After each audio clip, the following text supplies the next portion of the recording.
Caríssimos irmãos e irmãs, é o 5º domingo da Quaresma e o Evangelho não é tão fácil de entender, por isso presta atenção. A primeira coisa que você deve entender é o que é glória, a glória de Deus. No Antigo Testamento, a palavra glória era a palavra kavod, kavod. E como a língua hebraica é uma língua pobre, eles só conseguem falar daquilo que eles veem.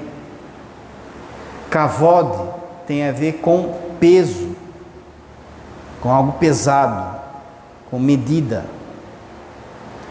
Quando se transfere essa palavra para Deus, no Antigo Testamento, a palavra glória, então, kavod, ela tinha 5 significados, que é importante a gente ver para entender o que Jesus está falando hoje. O primeiro significado da palavra kavod, ou glória, é presença de Deus. Quando o templo de Israel terminou, e Salomão foi consagrar o templo de Israel, o texto fala que o templo ficou cheio do kavod de Deus, cheio da glória de Deus, cheio da presença de Deus. Se percebeu que Deus estava ali. O ar se tornou pesado, no sentido assim de que Deus preencheu tudo ali.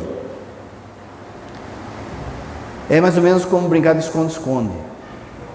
Você sabe que seu amigo está por ali, você não está vendo ele, mas você percebe que ele está por ali. Existe uma presença. O primeiro sentido, então, da glória de Deus é a presença dele. A presença dele, de modo especial, na Arca da Aliança, no Templo de Israel e nas profecias. O segundo significado é como honra que era dada aos reis e que se transfere a Deus. Então, por exemplo, diante de quem Deus é, diante daquilo que Ele faz, é necessário se dar uma oferta a Deus, uma reverência a Deus, mas não qualquer reverência, uma reverência pesada, ou seja, uma verdadeira adoração, uma verdadeira honra a Deus. O povo de Israel reconhecia então que com aquilo que ele faz e com aquilo que ele é, nós devemos nos dobrar diante dele e prestar honra e homenagem. E quanto mais pesada for essa honra, de novo, pesado no sentido de que quanto maior for essa honra, esse louvor, ainda não é nada perto da glória de Deus, do peso de Deus, diante do kavod de Deus. O terceiro significado é justamente essa palavra peso ou tremor. Esse aspecto da glória de Deus implica respeito, temor e reverência. Deus não é criatura. O trato que a gente deve ter com Deus não é o trato que a gente deve ter com as pessoas, não é o trato que a gente deve ter com nossos pais, que já se deve reverência. Porém, em relação a Deus, é necessário ter um trato de santo temor. É preciso perceber a grandeza dele. Se você pegar, por exemplo, no Antigo Testamento, você vai lembrar que a presença de um anjo já causava tremor, já causava um santo temor. Quanto mais Deus. O Salmo vai dizer, lembra? Que o princípio da sabedoria é o temor ao Senhor. De forma que quanto mais eu glorifico a Deus, quanto mais de fato eu enxergo quem Deus é, mais eu percebo a minha pequenez e mais me dá um santo temor. Esse santo temor é saber quem você é e saber quem Deus é. ter o peso certo de cada um. Deus não é o cara lá de cima, entende? É uma falta de respeito tratar assim. Deus é Deus. Sabendo quem Ele é e quem você é, vem uma segunda coisa desse temor de Deus, que é o medo de perdê-lo. Você tem que ter medo de perder. É como se fosse o carinha que é fraco de feição, sabe? Fraco de feição. E ele, por um milagre de São Drogo, padroeiro dos feios, começou a namorar com uma menina bonitona, com a menina mais bonita da vila. Todo mundo que olha para ele fala assim: o que essa menina viu nesse cara? Ele mesmo já se tocou, que é muita areia para ele. Então ele começa a agradá-la, a adulá-la, porque ele pensa assim: se eu perder essa, já era. Quando você olha o peso de Deus, a grandeza de Deus, e olha a sua pequenez, você pensa: é muito para o meu caminhãozinho, então eu não posso perder Deus, eu tenho que fazer tudo para agradá-lo. Isso é kavod, isso é dar glória a Deus. Quarto aspecto da glória de Deus. Aliás, um exemplo assim também, um outro exemplo pode ser assim: esse peso, pensa assim num aluno. Na medida que ele tem um livro na sua bolsa, a bolsa está leve. Só que o conhecimento também é leve. Conforme ele vai enchendo a bolsa de livro, aquilo vai ficando mais pesado, mas ao mesmo tempo mais tem conhecimento ali. Quanto mais você então tem esse santo temor, mais você adquire sabedoria de Deus. Quanto mais você conhece quem Ele é e a sua pequenez, mais você se torna sábio. A mochila é pesada, mas mais sábio você fica. A quarto elemento da glória de Deus é como revelação. Deus que se revela. Existe um documento da igreja que chama Fides et Ratio, a fé e a razão, do Papa João Paulo II.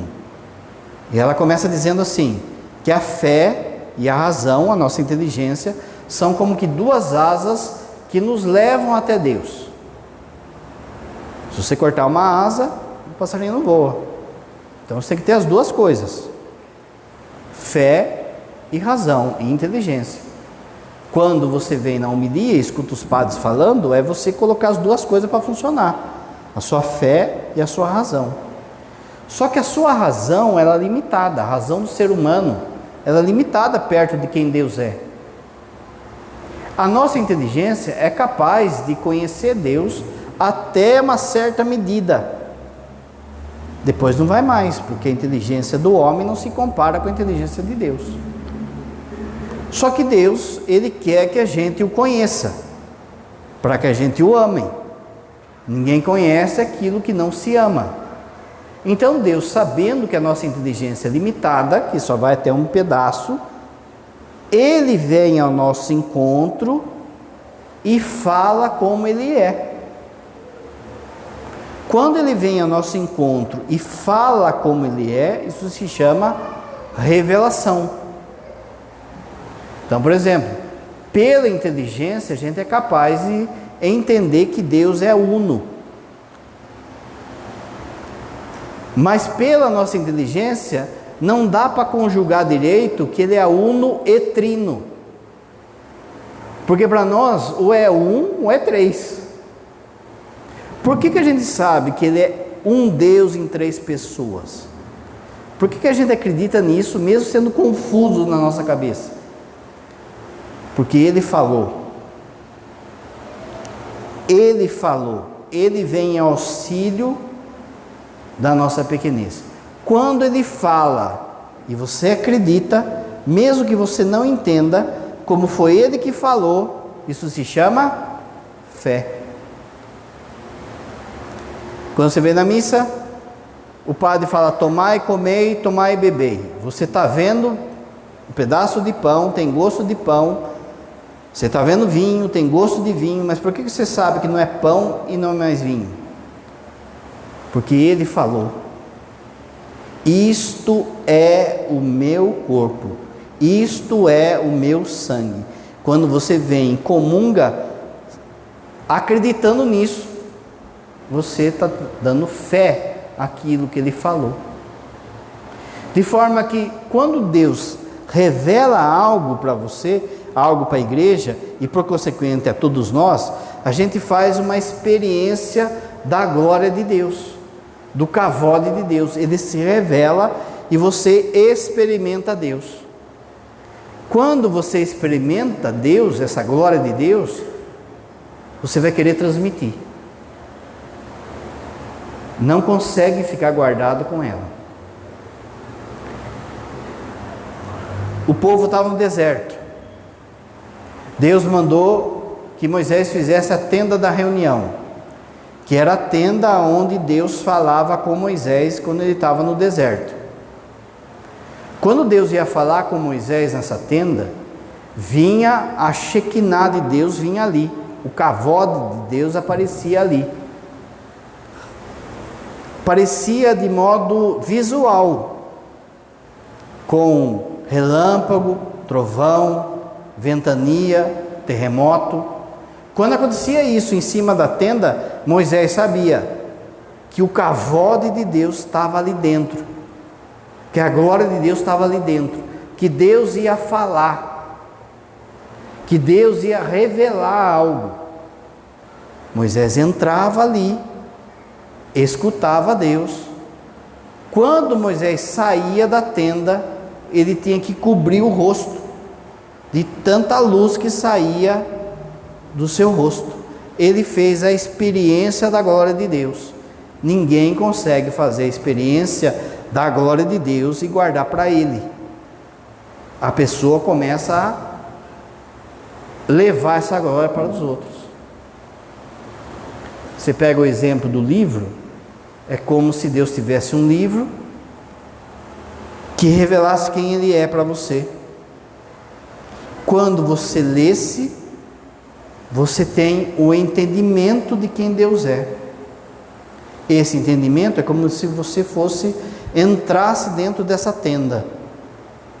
Você conheceu Deus, você viu Deus, viu a glória dele. Agora você sai da tenda e quer falar. Esse livro se chama Bíblia.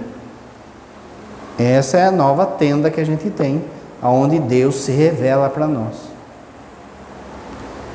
O cavode, então, como revelação. E a última coisa, o que no Antigo Testamento falava que era o cavode? A glória de Deus. A certeza da salvação vinda de Deus. A certeza que nem a dor, nem o pecado, nem a morte e nem o demônio vai ter a última palavra. Que Deus vai nos salvar, que Deus vai resgatar tudo. Então veja, quando se fala de glória na Bíblia, é esses 5 significados: presença de Deus, honra a Deus, o peso, o temor de Deus, a revelação e a expectativa escatológica, que é o nome chique para falar isso que o padre falou, a salvação que vai vir de Deus, o povo que espera essa salvação. A beleza de Cristo vai salvar a humanidade. No livrinho da Diocese do Verbo, Padre Enéas, escrevi sobre isso nesse mês. A beleza de Cristo vai salvar o mundo. Para você ter uma ideia, quando acontecer a segunda vinda de Cristo, a beleza de Cristo vindo vai ser tão grande que vai purificar todos os pecados do purgatório. Vai queimar o que tiver que queimar, num instante, de tão belo que vai ser. Muito bem, então mais ou menos deu para você ver o que é a glória de Deus. Vamos ver o Evangelho agora. No Evangelho aparece a figura dos gregos. Os gregos eram pagãos, ou seja, não eram judeus. Eram pessoas que, aqui no caso, eles tinham simpatia pelo judaísmo, mas não era do povo de Moisés, era um povo estrangeiro. No templo judaico, ele estava dividido e você não podia sentar onde se quisesse. O primeiro lugar do templo era o Santo dos Santos, que era o lugar do kavod, da presença de Deus, que é o nosso presbitério hoje. Qual que é a diferença? A diferença é que aqui, bem aqui no degrau, tinha um véu, uma cortina. Ninguém podia entrar aqui, porque aqui é o lugar do kavod, da presença de Deus. Ainda é, não é? Na hora que o padre consagrar, a presença de Deus vai estar aqui. O que ficava aqui dentro? Ficava a Arca da Aliança. O altar é a nova Arca da Aliança, o lugar da presença de Deus. No tempo de Jesus, a arca já tinha sido roubada. Então, não tinha nada. Mas tinha o kavod. Então, ninguém podia entrar, que era o lugar da presença de Deus.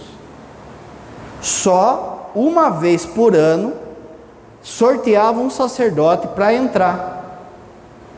Esse sacerdote entrava, fazia os ritos que ele tinha que fazer, limpava aquilo, incensava e voltava. O pai de João Batista foi sorteado. Quando ele foi sorteado, ele entrou lá, lembra? E aí o anjo apareceu e falou que eles iam ficar grávidos. Ele duvidou e saiu de lá mudo. Lembra da história? Para você ter uma ideia, nesse lugar, no Santo dos Santos, o sacerdote que entrava uma vez por ano, ele tinha que amarrar uma corda na barriga. Porque se ele passasse mal lá dentro, ninguém podia entrar. Então tem que puxar o cabra pela corda. Imagina se é a Padinéia, né? Tem que chamar o trator lá para puxar. Passava mal lá, ninguém entrava. Tem que puxar pela corda. Era o lugar da presença de Deus. Depois havia o espaço que era dos sacerdotes. Depois, uma divisão com telinha assim, para que você visse, mas não pudesse entrar. Um lugar dos homens. Depois, uma outra divisão, tudo dentro do templo, com uma outra telinha, onde ficavam as mulheres e as crianças. Lá fora ficava quem não era judeu. Lá fora ficava grego, fenício, romano. Eles não podiam entrar no templo. Havia uma placa na porta do templo, em latim, grego e hebraico, dizendo que se alguém que era pagão entrasse no templo, ia ser apedrejado. Os gregos eram pagãos, os gregos não eram judeus. Os gregos ouviram falar de Jesus e vão até o templo. Só que chega lá, Jesus está onde? Jesus está na parte que fica os homens. Ali que ele debatia com os fariseus, com as pessoas. Então eles percebem, alguém fala para eles que tem um tal de Felipe que segue a Jesus. O nome Felipe é um nome grego, que tem a ver com cuidador de cavalos, a tradução. Quem tem Felipe no nome aí, cuida de cavalo, né? Mas olha, Felipe é um nome grego. E a cidade onde Felipe é, por isso que o texto fala que Felipe era de Betsaida. A cidade onde Felipe morava era uma cidade de muito comércio. Então, esses gregos pensaram, esse cara deve saber grego. O grego era como se fosse o inglês da época. Chamaram Felipe e falaram assim, nós somos da Grécia e a gente queria ver Jesus. Felipe então chama André, o outro apóstolo, truta, né, irmão de Pedro. Eles vão até Jesus e dizem, olha, Tem uns caras aí que vieram da Grécia para ver o Senhor. Aqui é que entra a coisa. Jesus responde com um negócio nada a ver, ou que parece que é nada a ver. Vamos ver. Senhor, gostaríamos de ver Jesus. Felipe combinou com André e os dois foram falar com Jesus. Jesus respondeu-lhes. Olha o que ele responde: chegou a hora em que o Filho do Homem vai ser glorificado. Não tem nada a ver com o que ele perguntou, não é? Tem uns caras aí querendo ver o Senhor, e Jesus está falando do kavod. Chegou a hora em que o Filho do Homem vai mostrar o seu kavod. Parece que não tem nada a ver, mas tem sim, porque os gregos foram lá com uma curiosidade humana, para ver como que era o cabelo de Jesus, como que era a boca de Jesus, a mão de Jesus, o que Jesus ia fazer, o que ele ia aprontar naquele dia, aquela coisa. Eles foram querendo ver sinais. E Jesus responde que todas as pessoas do mundo vão ver a glória de Deus, o kavod nele. Percebe? Jesus está falando assim: olha, eles vieram me ver, mas eles vão ver algo muito maior. Eles vão ver em mim a glória de Deus. Essas 5 coisas que o padre falou: olha, a presença, a honra, o peso, a revelação e a expectativa de salvação. Como é que eles vão ver isso? Como é que a humanidade toda vai ver isso? Como é que Deus vai manifestar a sua glória? Não é pela ressurreição, mas por sua cruz. Aqui, gente, é o pulo do gato. Veja, por que na igreja tudo é cruz? Tem cruz no altar, tem cruz processional. O padre já falou, o certo aqui, era ter a cruz, o crucificado. E não é só a cruz sem o Cristo, é sempre com o crucificado. Entrou hoje um novo tipo de teologia que meio que quer esconder a cruz. O padre já vai falar o porquê. Mas, por exemplo, se a gente colocasse São Francisco de Assis aqui, no centro, acima de tudo, estava errado. O certo é a cruz dele aqui.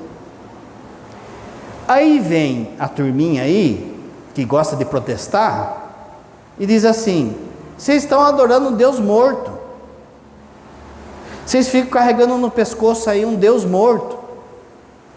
Aí vem outro, que gosta de protestar, ou então um dessas teologias novas, e fala assim: eu não gosto de cruz, porque fica lá mostrando Jesus, o sofrimento de Jesus, e não sei o que, eu fico com dó, fico com pena, Não entendeu nada quem fala isso. Não entendeu nada, muito menos essa passagem. Porque é a cruz dele que mostra o kavod. É a cruz dele que mostra a glória dele. São Paulo vai falar isso, lembra? A cruz que para os judeus é escândalo e para os gregos é loucura, para nós é kavod de Deus, é glória de Deus, é salvação de Deus. Por quê? Porque por que a igreja pede para que se tenha a cruz, sempre apareça a cruz na missa, no altar, na porção de entrada e no presbitério? Para que quando você olhe para a cruz, você lembre o quanto Ele te amou. Esse é o kavod. Esse é o pulo do gato. Você lembra o que Jesus falou esses dias aí? Deus amou tanto o mundo que enviou o seu Filho, para que todo aquele que nele crê tenha a vida eterna. Para que você, olhando para a cruz, você fale assim: olhe o tanto que Ele me amou. A glória de Jesus se manifesta na cruz por conta disso. Por conta que Ele mostra, Ele revela ali o quanto Ele, o Pai e o Espírito Santo nos ama. Padre, mas é a ressurreição.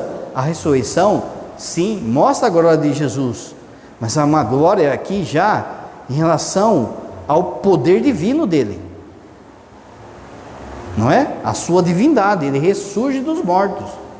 Na cruz é o quanto ele foi capaz de me amar. Quando então eu olho para o sinal da cruz no meu peito, que eu carrego no crucifixo, em casa, no altar, no presbitério, é isso que eu tenho que lembrar. Não é uma adoração ao sofrimento, não é uma adoração a um Deus morto, é uma adoração a um Deus que me amou a ponto de morrer na cruz, e isso é a grande glória de Jesus. Percebe? Olha o texto. Chegou a hora em que o Filho do Homem vai ser glorificado, em que o Filho do Homem vai mostrar seu cavode. E aí ele fala: em verdade eu vos digo, se o grão de trigo que cai na terra não morre, ele continua um grão de trigo. Depois ele vai dizer que agora, olha só no final, quer ver? É agora o julgamento desse mundo. Por que é o julgamento desse mundo? Porque o que vai nos julgar é a cruz de Cristo, gente. Quando chegar o nosso juízo, a gente vai olhar a nossa vida e a gente vai pôr na balança. E do outro lado a gente vai ver a cruz de Jesus como foi. A gente vai ver o que ele passou, o que ele sofreu e o que estava passando dentro do coração dele por mim, Enéas. Entende? Isso tem um peso, um cavode. Isso vai do outro lado da balança. É lógico que a balança desse cavode, do amor de Deus por mim, vai ser maior do que eu tiver feito. Mas se eu tiver correspondido ao amor dele na cruz, eu estou salvo. Se eu ignorar esse amor, eu me perco. Lembra? Jesus fala nessa passagem: Deus amou tanto o mundo que enviou seu Filho para que todo mundo nele crê tenha vida eterna. Deus não enviou seu Filho para condenar o mundo, mas para salvar o mundo. Mas todo aquele que nega aquilo que o Filho fez, já está condenado. Quem é que vai se perder? Quem não entendeu o amor de Jesus por nós na cruz. Quem for indiferente a isso. O que é um santo?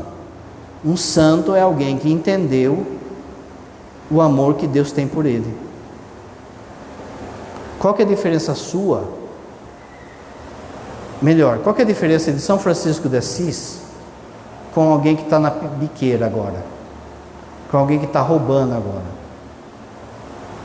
Deus ama São Francisco e ama esse cara que está matando agora. Qual que é a diferença? Que São Francisco entendeu e esse cara não entendeu. Entende? É isso que condena. Essa é a condenação. Olha, agora é o julgamento do mundo. Se eu vou ser elevado, eu vou mostrar o meu cavode. Aqueles que aceitarem vão estar salvos.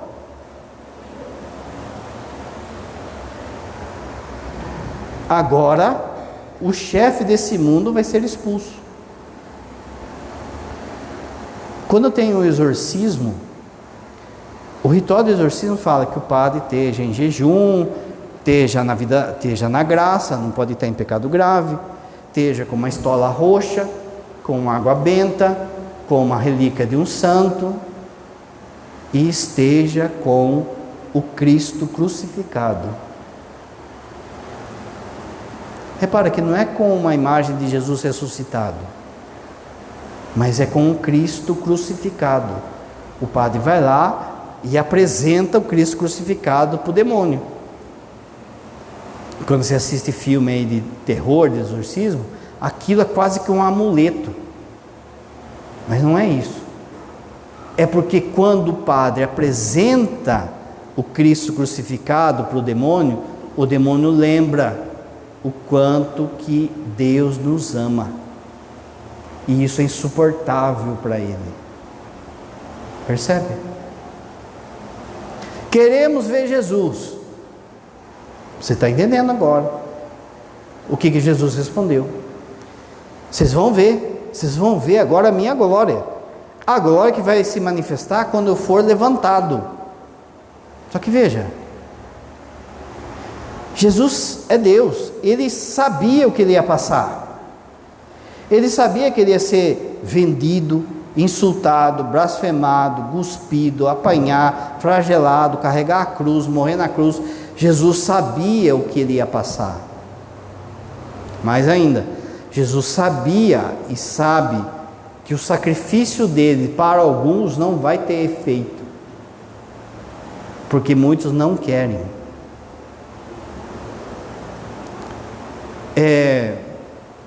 Jesus sabia que todo esse sacrifício dele, muita gente não ia nem dar bola. Ele sabendo de tudo isso, pensa só, quando você vai passar por uma cirurgia, você já fica ansioso, você já fica com medinho. E se der errado? E se eu morrer? E se não der certo? E já fica com medinho. Agora, imagine Jesus sabendo tudo aquilo que vai acontecer com ele. Isso trouxe do coração de Jesus, não só o que vai acontecer com ele, mas também a infidelidade de tanta gente diante do sacrifício dele. Isso trouxe no coração de Jesus uma agonia.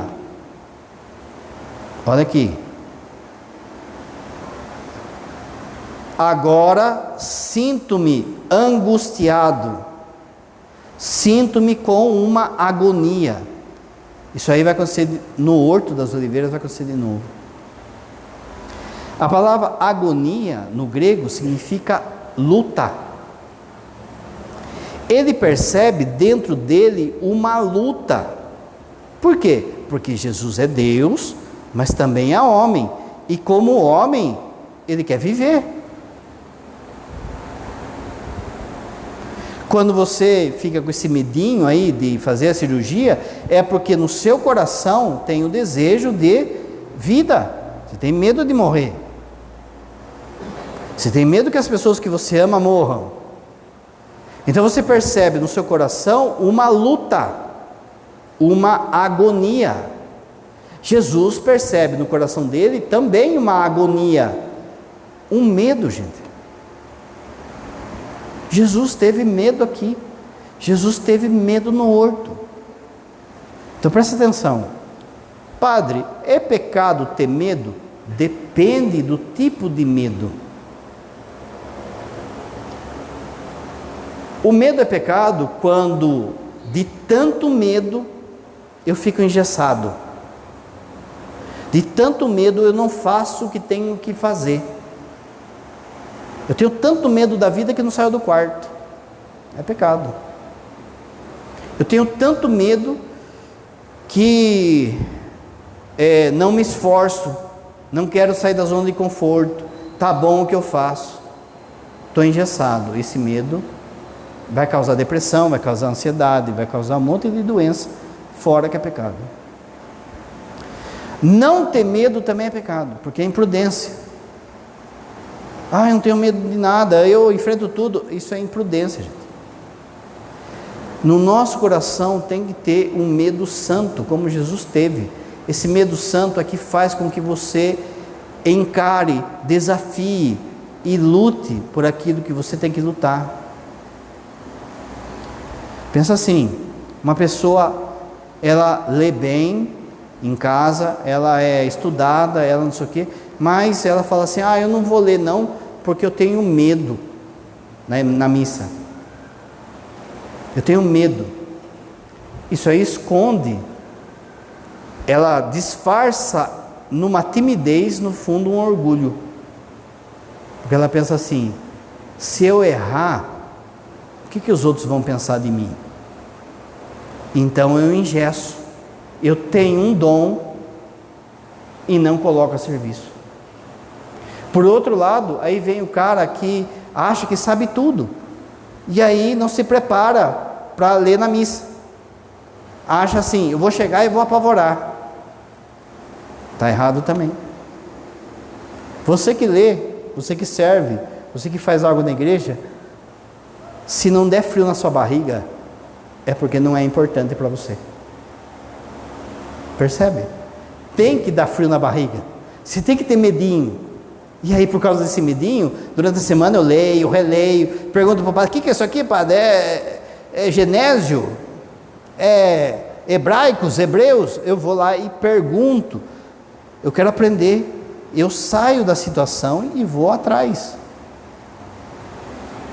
Pensa assim: você homem aí, ó, quando estava de olho na cremosa, não é? Só de zóio assim, pá, pá. Dava um medinho, não é? E agora eu tenho que chegar nela. Mas vai que eu tomo um toco. Dá um medinho assim, não é? Ai, melhor eu nem ir, porque vai que ela... Se você não chegasse, não tinha casado, não é? Ah, eu vou lá falar para minha mãe, falar para ela, não é? Se aconteceu isso com você, você que está namorando, fuja, hein? Sai fora que dá tempo ainda, hein? Se ele mandou sua mãe falar com você, fuja que dá tempo. Tem que enfrentar. Dá uma agonia. Não dá uma agonia? Ah, isso aqui, que será que ela vai responder? Será que ela vai falar sim? Será que ela vai falar não? Não sei o quê. Você vai lá e pega e pá, fala. Percebe? Essa agonia. É uma luta dentro da gente. Jesus teve essa luta. Por quê? Porque Ele quer viver. Mas olha que Jesus fala. Olha que palavra. Agora sinto-me angustiado. Mas o que eu vou dizer? Eu vou dizer assim: Pai, eu estou muito angustiado, livra-me dessa hora. Mas foi para isso que eu vim. Olha que bonito. Entende isso? Que os milagres, os ensinamentos, tudo isso em Jesus está em função da cruz. A cruz é o centro de tudo.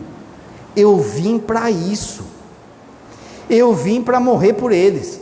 Eu vim para mostrar para eles o quanto que o Pai os ama. Eu vim para mostrar o cavode para eles.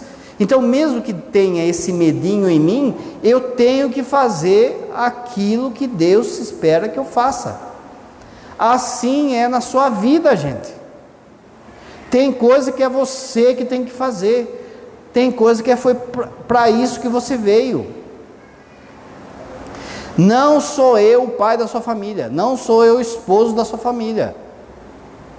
Quem tem que exercer essa função é você, homem. Só você pode ser o pai da sua família. Só você pode ser o esposo. A mãe, a esposa, só você. Você veio para isso. Eu tenho certeza que eu nasci para ser padre. E isso causa angústia. Por quê? As ovelhinhas são tudo fácil de lidar? Ai, não é? Tem cada ovelhinha aí, não é? Que dá angústia na gente. Que tem hora que eu fico assim, e Jesus, o que me conforta é que Jesus teve isso também, sabe? Que Jesus, de vez em quando, falava assim: vocês não estão entendendo o que eu estou falando?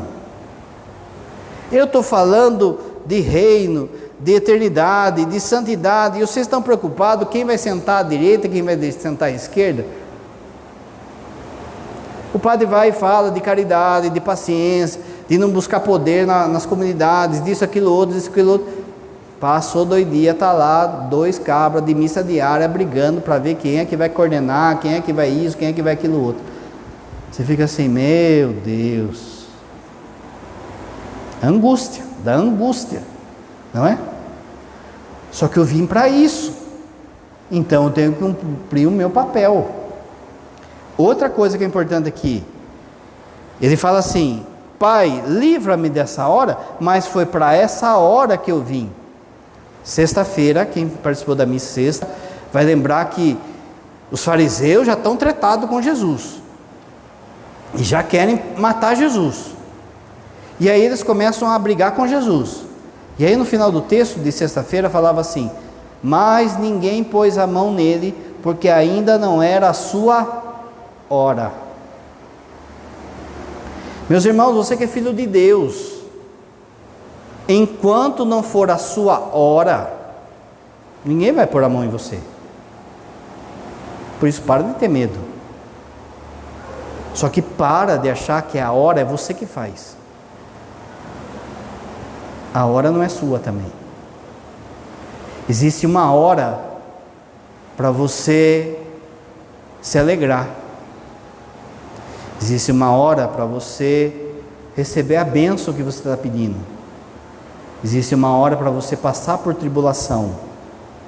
Existe uma hora para você ficar enfermo. Existe uma hora para você morrer. Essa hora Deus é que faz. Não é nem você, nem as pessoas. Se a gente entendesse isso, a gente ia se livrar de tanto sofrimento psíquico que a gente passa, de tanta ansiedade, de tanto e se acontecer isso, e se acontecer aquilo outro, e isso, aquilo outro, porque a gente fica achando que a hora é nossa. Padre, eu fui lá, o médico falou que eu tenho 3 meses de vida. Não é ele que faz a hora. Quanto testemunho de gente aí, ó, que o médico falou que era 3 meses de vida, que está aí já, ó, 3, 5, 10 anos já. E o contrário também. Padre, o médico falou que eu tenho uma saúde de cavalo. Não é a gente que faz a hora. Padre, olha só, eu fiz meu projeto para no fim do ano eu comprar a minha casa. Deus que ajude, mas e se não for a hora? Tudo tem sua hora. Tem a hora do sofrimento, tem a hora da bênção, tem a hora da alegria, tem a hora da enfermidade. Percebe? De forma que o que Jesus teve aqui e o que falta para nós é confiança, verdadeira confiança em Deus. Não, sabe, palavra solta que Protex fala aí. Ah, eu confio em Deus, ou eu determina nada, gente. Você não determina nada na sua vida, nada. Tudo é a hora de Deus, não é você que determina nada. De forma que não basta você colocar Deus é fiel no carro e achar que Deus vai cumprir todos os seus sonhos. Não vai, porque Ele vai fazer você passar por todo tipo de hora. Porque foi para isso que você veio. A sua missão é única. Presta atenção, a enfermidade que vai levar você para o caixão, é só você que pode passar. Porque isso é também a sua missão. Vai ser sua missão de aguentar, de ter paciência, de oferecer. Aquilo que está programado, por exemplo, para você ser promovido, para você receber mais, é na hora dele. A palavra confiança no hebraico, como o padre falou no começo da homilia, a língua hebraica é uma língua pobre. Então não tem uma palavra assim exclusiva para confiança. Eles olhavam as coisas e interpretavam. Então a palavra confiança eles pegaram da agricultura. Para eles confiança é espalha e descansa. Espalha a semente e depois vai descansar. Não tem mais o que você fazer. Faz a sua parte e depois espera em Deus. É isso é confiança. Faz a sua parte e depois espera em Deus. Espalha e confia. Viu? Eles sabiam que a planta não ia crescer Por causa da preocupação deles, assim, ai, será que vai crescer? Será que vai crescer? Não, gente, só vai tirar o sono. Espalha e confia, faz a sua parte e espera a hora. Não vai crescer da noite para o dia, vai ter que esperar crescer devagarzinho, devagarzinho, crescendo. Lembrando que Deus está cuidando. Quanta coisa a gente fica sofrendo por causa disso. Jesus sabia, a minha hora está chegando, foi para isso que eu vim. Repara então, agora você vai entender. Os gregos, queremos ver Jesus, mas eles querem ver o rosto de Jesus, e Jesus não responde disso. Jesus fala, vocês vão ver a minha glória na cruz. Que loucura, gente, não é? E é por isso que a beleza da cruz salvará o mundo. Você também nessa missa deve pedir: eu quero ver o cavode de Jesus, eu quero ver a glória de Jesus. Não basta você ver Ele.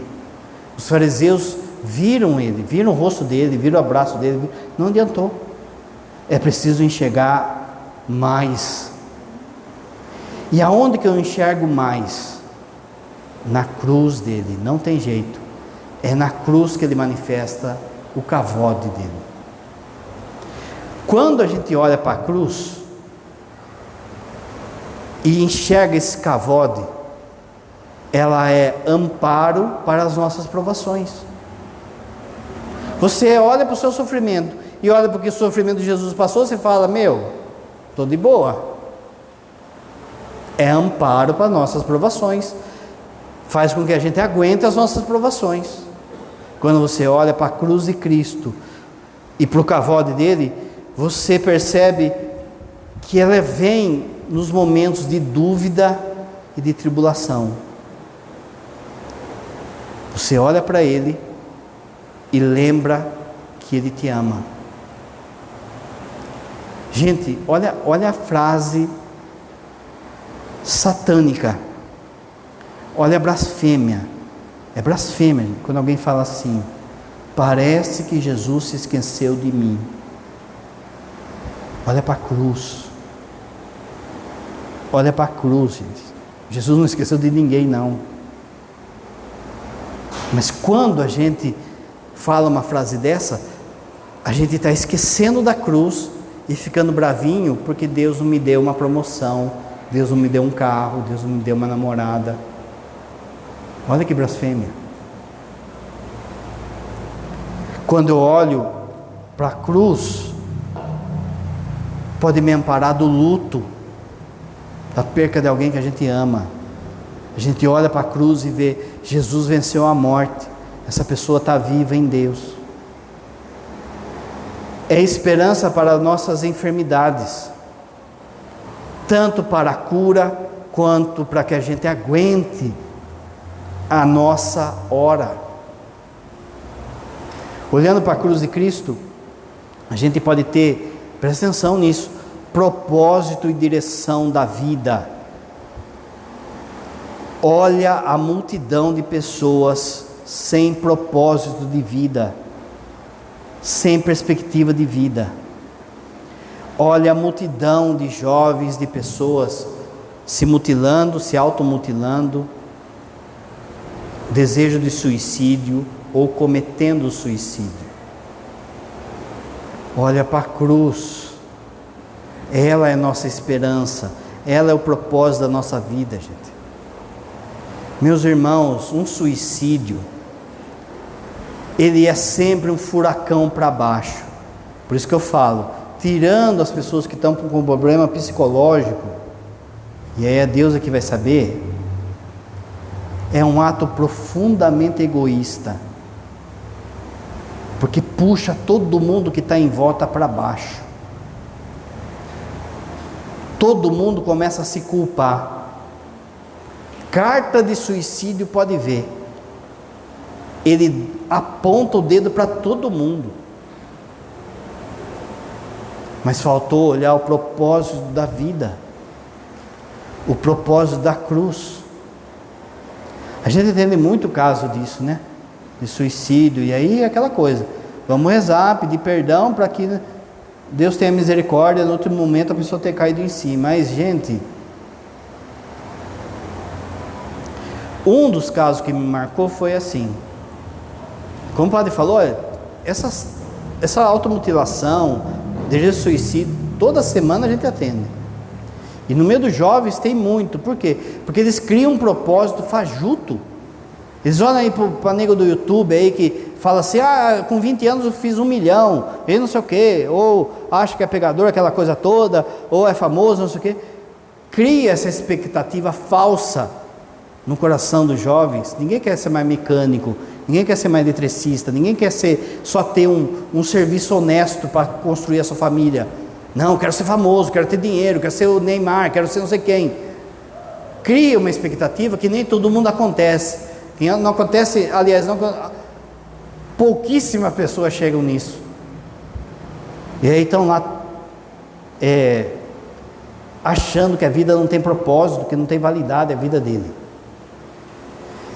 Mas quando eu estava para vir para cá, uns 3 meses antes, atendia uma mulher que ficava conversando com esse suicídio. E que minha vida não tem sentido, e que isso, aquilo, outro, e que meu marido, e que isso, aquilo, outro. E você falando. Só que o problema, quem foi na missa da madrugada vai lembrar. O problema é que chega uma hora que a pessoa fica dura de coração. E aí você pode falar o que for, que a pessoa já está decidida. Deus que tenha misericórdia.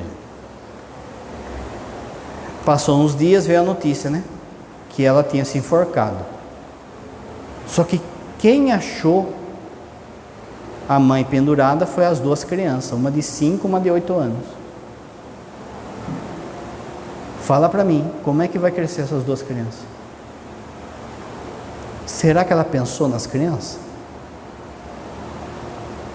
É sempre um furacão para baixo, arrasta todo mundo. Por isso que o padre falou, se não for problema psicológico, e aí é Deus que vai saber, tem muita coisa que é um egoísmo profundo. Olha como eu sofro, não sei o quê. Ainda deixa a carta ainda de suicídio para apontar para as pessoas.